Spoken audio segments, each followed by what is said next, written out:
سب سے اہم ایمان ہے، اس کی قدر و قیمت کا اندازہ آپ کو اس حدیث سے یقیناً آئے گا۔ اللہ کے نبی صلی اللہ علیہ وسلم فرماتے ہیں، اور یہ حدیث جو ہے مسلم کے اندر موجود ہے، اس کے راوی سیدنا انس بن مالک رضی اللہ تعالی عنہ، بڑی لمبی حدیث ہے، مختصر موضوع کے متعلق میں آپ کے سامنے بات رکھوں گا۔ قیامت کا دن ہوگا، لوگ آدم علیہ السلام کے پاس جائیں گے اور ان سے کہیں گے کہ اللہ سے بات کریں، آپ ہمارے باپ ہیں، آپ کو اللہ نے اپنے ہاتھوں سے بنایا۔ تو آدم علیہ السلام جو ہے وہ انکار کر دیں گے، وہ کہیں گے تم نوح علیہ السلام کے پاس جاؤ۔ نوح علیہ السلام بھی انکار کر دیں گے کہ آج میں اللہ سے بات نہیں کر سکتا، آج اللہ بڑے غصے میں ہے، بڑا ناراض ہے، اس سے پہلے اللہ کو اتنا ناراض نہیں دیکھا گیا۔ تم ابراہیم علیہ السلام کے پاس جاؤ۔ لوگ ابراہیم علیہ السلام کے پاس جائیں گے، ابراہیم علیہ السلام بھی انکار کر دیں گے، اور وہ موسیٰ علیہ السلام کے پاس لوگوں کو بھیجیں گے، موسیٰ علیہ السلام بھی انکار کر دیں گے، وہ عیسیٰ علیہ السلام کے پاس لوگوں کو بھیجیں گے، عیسیٰ علیہ السلام بھی اللہ سے بات کرنے سے، سفارش کرنے سے انکار کر دیں گے۔ تو وہ کہیں گے آج اللہ سے صرف ایک ہی شخصیت بات کر سکتی ہے، اور وہ محمد رسول اللہ صلی اللہ علیہ وسلم۔ چنانچہ لوگ رسول اللہ صلی اللہ علیہ وسلم کے پاس آئیں گے تو نبی صلی اللہ علیہ وسلم نے فرمایا، میں اپنے رب کے پاس حاضری کی اجازت چاہوں گا، تو مجھے اجازت دی جائے گی تو میں اللہ کی بارگاہ میں کھڑا ہوں گا۔ پھر آپ نے فرمایا، میں اللہ کی تعریفیں کروں گا جو اب نہیں میں کر سکتا۔ یلہمنیہ اللہ، وہ اسی وقت اللہ مجھے الہام کرے گا۔ ثم اخر لہ ساجدا، پھر میں اس کے سامنے سجدہ ریز ہو جاؤں، اللہ کی تعریفیں کروں گا، اللہ کی حمد و ثنا بیان کروں گا، اور ایسی حمد و ثنا بیان کروں گا کہ اس سے پہلے کبھی کسی نے کی نہیں ہوگی۔ اس وقت اللہ مجھے الہام کرے گا، اور پھر میں اللہ کے آگے سجدہ ریز ہو جاؤں گا، اور فیقال لی یا محمد صلی اللہ علیہ وسلم، پھر مجھے کہا جائے گا اے محمد صلی اللہ علیہ وسلم، ارفع رأسک وقل یسمع لک، اپنا سر اٹھائیے اور بات کیجیے، آپ کی بات سنی جائے گی۔ وَسَلْ تُعْطَىٰ، سوال کیجیے، آپ کا سوال پورا کیا جائے گا۔ وَاشْفَعْ تُشَفَّعْ، آپ شفاعت کیجیے، آپ کی شفاعت قبول کی جائے گی۔ فَأَقُولُ رَبِّي، بس میں کہوں گا اے میرے رب، امتی امتی، اے میرے رب میری امت، اے میرے رب میری امت۔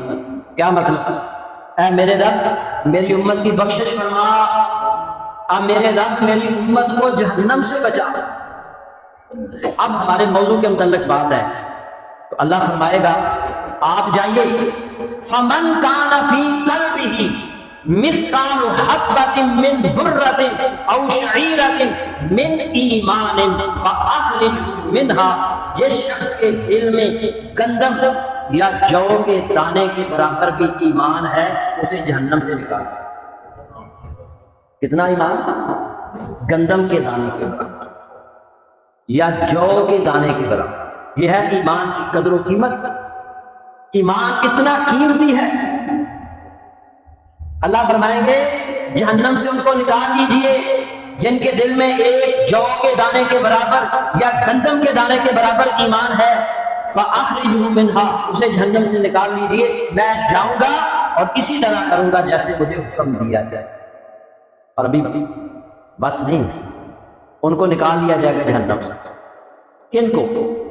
جنہوں نے، وہ ایمان والے تو تھے مگر کبیرہ گناہوں کا ارتکاب کرتے رہے، مشرک نہیں تھے، اللہ ان کے کبیرہ گناہوں کی سزا دے گا۔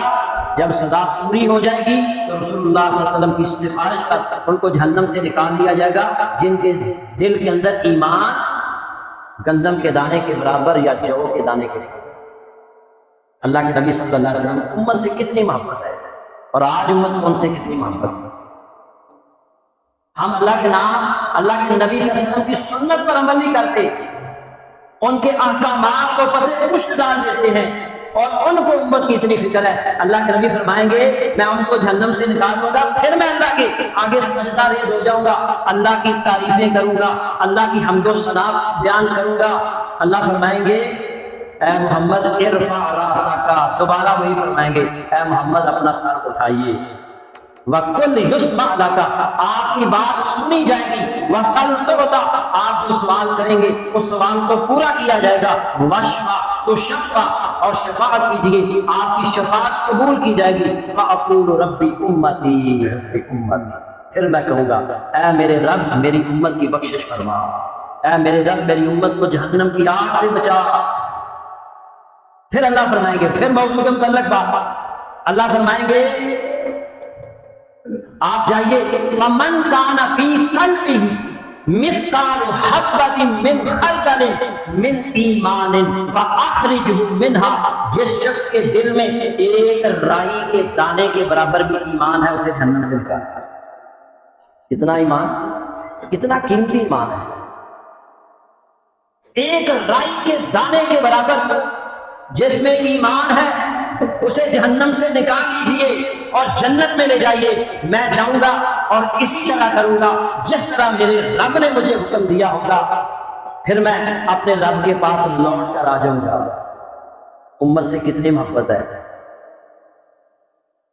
پھر میں اللہ کی تعریفیں کروں، پھر میں اللہ کے آگے سجدہ ریز ہو جاؤں گا، پھر اللہ تعالیٰ مجھے کہیں گے ارفع راسک یا محمد صلی اللہ علیہ وسلم، اے محمد اپنا سر اٹھائیے، آپ جو کہیں گے آپ کی بات سنی جائے گی، آپ جو مانگیں گے آپ کو عطا کیا جائے گا، آپ شفاعت کیجئے آپ کی شفاعت قبول کی جائے گی۔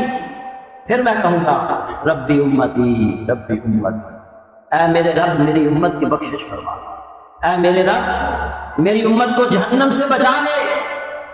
پھر اللہ کے نبی صلی اللہ علیہ وسلم سے کہا جائے گا، پھر دیکھیے گا ایمان کتنا قیمتی ہے، اللہ فرمائے گا فَمَنْ كَانَ فِي قَلْبِهِ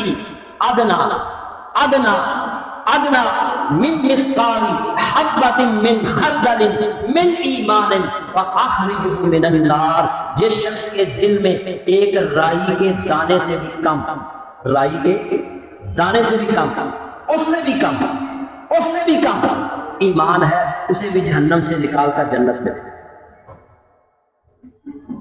رائی کا دانہ چھوٹا سا اور رائی کے دانے کے برابر ایمان ہے، اسے بھی جہنم سے نکال لیجیے، اور پھر 3 دفعہ اللہ فرمائیں گے رائی کے دانے سے بھی کم، اس سے بھی کم، ادنا ادنا ادنا، رائی کے دانے سے بھی کم، اس سے بھی کم، اس سے بھی کم، جس میں ایمان ہے اسے جہنم سے نکال کر جنت میں لے جائے۔ کوئی رہے گا جہنم میں؟ ایمان کتنا قیمتی ہے، ایمان سب سے زیادہ قیمتی چیز ہے۔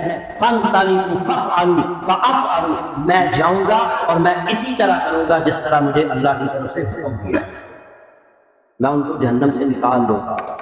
تو میرے بھائیوں، اسی لیے میں نے یہ موضوع شروع کیا ہے کہ بتاؤں کہ ایمان کیا ہے، اس کا مفہوم کیا ہے، اس کی اہمیت کیا ہے، ایمان باللہ کے تقاضے کیا ہے، ان سب باتوں پر گفتگو ہوگی انشاءاللہ۔